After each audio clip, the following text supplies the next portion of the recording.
ഇന്ത്യയിലെ എല്ലാ സ്റ്റേറ്റുകളിലേക്കും നമ്മൾ പ്രൊഡക്റ്റ് കൊടുത്തിട്ടുണ്ട്.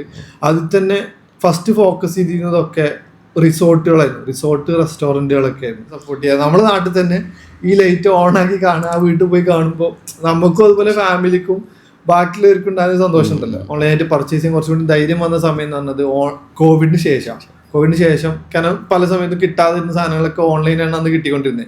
അങ്ങനെ 2022 ഏപ്രിലിൽ ജോലി റിസൈൻ ചെയ്തു.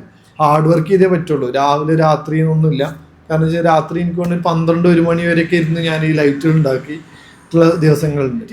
പ്രൊഡക്റ്റ് ആക്കി സ്റ്റോക്ക് ചെയ്യാൻ പറ്റില്ല, അപ്പോൾ മെറ്റീരിയൽ വേണ്ടി സ്റ്റോക്ക് ചെയ്യേണ്ടി വരും. മെറ്റീരിയൽ സ്റ്റോക്ക് ചെയ്യുമ്പോൾ ഒരു ചലഞ്ച് എന്താ വെച്ച് കഴിഞ്ഞാൽ, നമ്മുടെ നാട്ടിൽ അതായത് നാട്ടിൻപുറത്തൊരു സംരംഭമാണെങ്കിലും അത് രാഷ്ട്രപതി ഭവനിൽ നമ്മളെ ഇന്ത്യൻ രാഷ്ട്രപതിക്ക് മുമ്പിൽ നമുക്ക് പ്രസന്റ് ചെയ്യാൻ വേണ്ടി പറ്റിയെന്നുള്ളത് ഭയങ്കര പ്രൗഡായിട്ടുള്ളൊരു മൊമെന്റ് ആയിരുന്നത്. ഒരു ഫെസ്റ്റിന് പോയി അല്ലെങ്കിൽ ആ ഫെസ്റ്റിന് നമ്മൾ വൃത്തിക്ക് നിന്ന് അവിടെ നിന്നൊരു ഫോട്ടോ എടുക്കുന്നതാവില്ല. ആ ഒരു സ്റ്റാള് സെറ്റ് ചെയ്യാൻ വേണ്ടി നമ്മൾ ബംഗാളി പോലെ പണിയെടുത്തിട്ടുണ്ടാവും.